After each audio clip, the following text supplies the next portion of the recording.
भारतीय reserve bank के governor Shaktikanta Das ने गंभीर चुनौतियों के बावजूद भारतीय अर्थव्यवस्था के बेहतर स्थिति में रहने की बात की है।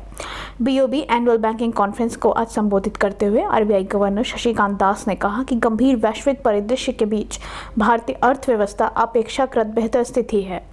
आरबीआई गवर्नर शक्तिकांत दास ने कहा कि अन्य देशों की मुद्राओं की तुलना में भारतीय रुपया बेहतर स्थिति में है। रुपया तेज उतार चढ़ाव और अस्थिरता नहीं आने दी जाएगी। भारतीय रिजर्व बैंक बाजार में अमेरिकी डॉलर की आपूर्ति कर रहा है और इस तरह नकदी की पर्याप्त आपूर्ति सुनिश्चित कर रहा है। आरबीआई के कदमों से रुपये के सुगम कारोबार से मदद मिली है। इसके अलावा शक्तिकांत दास ने कहा कि असुरक्षित विदेशी मुद्रा के लेन देन से घबराने के बजाय इस पर तथाकथित रूप से ध्यान देने की जरूरत है। श्रीलंका के वरिष्ठ नेता दिनेश गुणवर्धने ने शुक्रवार को श्रीलंका के नए प्रधानमंत्री नियुक्त किया गया है। श्रीलंका के नए राष्ट्रपति रानिल विक्रमसिंघे ने अपने मंत्रिमंडल में उनको शपथ दिलाई है। गुणवर्धने को अप्रैल में पूर्व राष्ट्रपति गोटबाया राजपक्षे के कार्यकाल के दौरान गृह मंत्री बनाया गया था। वह विदेश मंत्री और शिक्षा मंत्री के तौर पर भी अपनी सेवाएं दे चुके हैं। बता दें कि विक्रमसिंघे के राष्ट्रपति बनने के बाद प्रधानमंत्री पद खाली हो गया था। 6 बार प्रधानमंत्री रह चुके विक्रमसिंघे ने गुरुवार यानी कि 21 जुलाई को देश के 8वें राष्ट्रपति के तौर पर शपथ ग्रहण की थी। इससे पहले बुधवार को हुए राष्ट्रपति चुनाव में 225 संसदीय संसद में विक्रमसिंघे को 134 वोट मिले। विक्रमसिंघे अब गोटबाया राजपक्षे के बाकी बचे कार्यकाल तक राष्ट्रपति पद पर बने रहेंगे, जो नवंबर 2024 में खत्म होगा। गुजरात कांग्रेस के अध्यक्ष जगदीश ठाकुर के विवादित बयान को लेकर सियासत गर्मा गई है। बजरंग दल के कार्यकर्ताओं ने विरोध प्रदर्शन करते हुए कांग्रेस दफ्तर के बाहर हज हाउस का पोस्टर लगा दिया। इसके साथ ही कांग्रेस के पोस्टर और बैनरों पर कालिक पोत दी गई है। इतना ही नहीं, कार्यकर्ताओं ने पूर्व प्रधानमंत्री राजीव गांधी की प्रतिमा पर हज हाउस का स्टिकर भी लगा दिए थे। दरअसल जगदीश ठाकुर ने प्रधानमंत्री नरेंद्र मोदी का नाम लिए बिना कहा था कि दिल्ली में जो तोता बैठा है उसकी जान गुजरात में है, हम उस तोते की गर्दन मोड़नी है। कांग्रेस नेता के इस बयान को लेकर हिंदू संगठनों ने नाराजगी जताई है। बता दें कि राज्य में इसी साल के अंत में विधानसभा चुनाव होने हैं। लघुमती समाज को संबोधित करते वक्त जगदीश ठाकुर ने कहा कि कांग्रेस के प्रधानमंत्री डॉक्टर मनमोहन सिंह ने डंके की चोट पर कहा था कि देश की संपत्ति पर पहला हक लघुमती समाज का है। आज भी कांग्रेस अपनी उस विचारधारा से जुड़ी हुई है। इसे बोलने से कितना नुकसान हुआ है और कितना नुकसान होने वाला है, होने के बावजूद भी कांग्रेस खुद की विचारधारा के साथ चल रही है। लोकसभा में कांग्रेस सहित कुछ विपक्षी दलों के सदस्यों ने महंगाई, जीएसटी और बेरोजगारी जैसे मुद्दे पर भारी शोर शराबा किया, जिसके कारण कार्यवाही शुरू होने से पहले दोपहर 12 बजे तक के लिए स्थगित कर दी गई थी। विपक्षी सदस्यों के शोर शराबे के कारण संसद में मानसून सत्र में लगातार 5वें दिन निचले सदन में प्रश्नकाल बाधित रहा। सुबह निचले सदन की कार्यवाही शुरू होने पर लोकसभा अध्यक्ष ओम प्रकाश बिरला ने प्रश्नकाल शुरू करने को कहा, लेकिन कांग्रेस सहित कुछ विपक्षी सदस्यों ने नारेबाजी शुरू कर दी। वहीं ओम बिरला के हंगामे के बीच प्रश्नकाल शुरू कराया। इस दौरान कुछ सदस्यों ने पूरक प्रश्न पूछे और विधि न्याय मंत्री किरेन रिजिजू ने उनके जवाब भी दिए। इसी बीच विपक्षी सदस्य नारेबाजी करते हुए अध्यक्ष के आसन के समीप आ गए। उनके हाथों में तख्तियां थी जिन पर एलपीजी सहित जरूरी वस्तुओं की कीमतों में वृद्धि, कई वस्तुओं पर जीएसटी की दरें बढ़ाए जाने जैसे मुद्दों का उल्लेख किया गया था। लोकसभा अध्यक्ष बिरला ने विपक्षी सदस्यों से अपने स्थान पर जाने की अपील करते हुए कहा कि आप सभी को बात रखने की इजाजत दूंगा, लेकिन प्रश्नकाल चलने दें और इसमें हिस्सा लें। आदिवासी समुदाय से आने वाली द्रौपदी मुर्मू को देश के 15वें राष्ट्रपति के तौर पर चुन लिया गया है। शिवसेना नेता संजय राउत ने मुर्मू को भारत की राष्ट्रपति निर्वाचित होने पर बधाई दी और कहा कि उनकी पार्टी से उनसे संवैधानिक मूल्यों को बनाए रखने की उम्मीद करती है। संजय राउत ने कहा कि हम उनकी जीत का स्वागत करते हैं। खुशी है कि एक आदिवासी महिला शीर्ष पद के लिए निर्वाचित हुई है। हमने उनकी उम्मीदवारी का समर्थन किया है। हम उनसे संवैधानिक मूल्यों को बनाए रखने और उनकी रक्षा करने की उम्मीद करते हैं।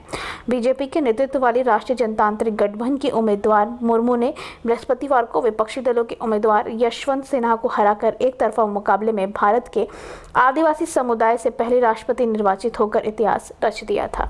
मुर्मू को निर्वाचन मंडलिक सहित सांसदों और विधायकों के मतपत्रों की गणना में 64% अधिक वैध मत प्राप्त हुए और सिन्हा के खिलाफ उन्होंने भारी मतों के अंतर से जीत हासिल की। वहीं रामनाथ कोविंद के बाद वे देश की 15वीं राष्ट्रपति बनी हैं।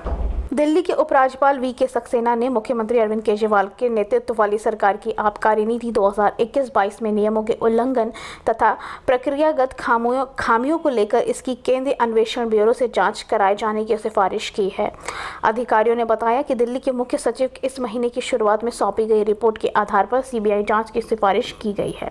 इस रिपोर्ट में प्रथम दृष्टया राष्ट्रीय राजधानी दिल्ली सरकार के अधिनियम 1991, व्यापारिक लेन देन की नियमावली 1993, दिल्ली आबकारी अधिनियम 2009 और दिल्ली आबकारी नियम 2010 के उल्लंघनों का पता चलता है। उन्होंने बताया कि इसके अलावा रिपोर्ट में शराब के ठेकों में लाइसेंसधारियों के अनुचित लाभ देने के लिए जानबूझकर और घोर प्रक्रियागत खामियां करने का भी जिक्र है। उत्तर प्रदेश में सुबसपा प्रमुख ओम प्रकाश राजभर को लेकर एक बड़ी जानकारी सामने आई है। यूपी सरकार ने सुबसपा प्रमुख को वाई श्रेणी की सुरक्षा दे दी है। ये सुरक्षा ऐसे समय पर दी गई है जब ओम प्रकाश राजभर ने राष्ट्रपति चुनाव में एनडीए उम्मीदवार द्रौपदी मुर्मू को वोट दिया है। बीते कुछ दिनों से ओम प्रकाश राजभर लगातार अपने बयानों को लेकर चर्चा में बने हुए हैं। हालांकि अब एक बार फिर से वे चर्चा में हैं, लेकिन इसकी वजह दूसरी है। दरअसल गुरुवार को सुबसपा प्रमुख को यूपी सरकार द्वारा वाई श्रेणी की सिक्योरिटी दे दी गई थी। ऐसे में सरकार के इस फैसले को लोग आने वाले समय में राजनीतिक रूप से देख रहे हैं। भारत में एक दिन में कोरोना वायरस संक्रमण के 21,880 नए मामले सामने आने के बाद देश में संक्रमितों की संख्या बढ़कर 4,38,47,065 हो गई है। वहीं उपचाराधीन मरीजों की संख्या बढ़कर 1,69,482 हो गई है। केंद्रीय स्वास्थ्य मंत्रालय की ओर से शुक्रवार सुबह जारी किए गए अद्यतन आंकड़ों के अनुसार देश में संक्रमण से 60 और लोगों की मौत के बाद मृतकों की संख्या बढ़कर 5,25,930 हो गई है। देश में कोविड-19 के उपचाराधीन मरीजों की संख्या बढ़कर 1,69,482 हो गई है, जो कुल मामलों में 0.34% है। पिछले 24 घंटों में उपचाराधीन मरीजों की संख्या में 601 मामलों की बढ़ोतरी हुई है। मरीजों के ठीक होने की राष्ट्रीय दर 98.46% है। प्रधानमंत्री नरेंद्र मोदी ने लोगों से 13 अगस्त से 15 अगस्त के बीच अपने अपने घरों में राष्ट्रीय ध्वज फहराकर हर घर तिरंगा मुहिम को मजबूत करने की अपील की। मोदी ने ट्वीट के जरिए कहा कि यह मुहिम तिरंगे के साथ हमारे जुड़ाव को गहरा करेगी। उन्होंने उल्लेख किया कि 22 जुलाई 1947 को ही तिरंगे को राष्ट्रीय ध्वज के रूप में अपनाया गया था।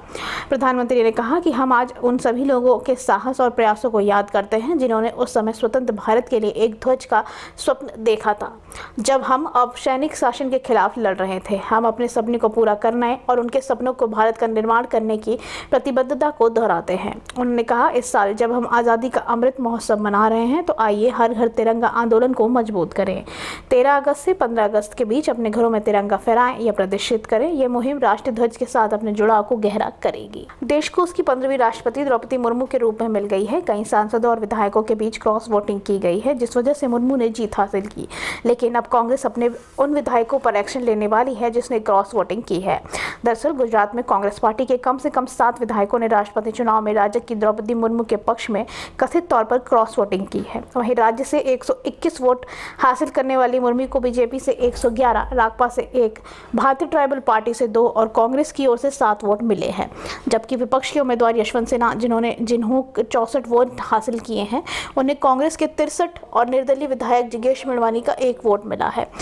कांग्रेस पार्टी के सूत्रों का अनुमान है कि पाटीदार विधायक समेत 1 या 2 आदिवासी विधायकों ने मुर्मू को वोट दिया होगा।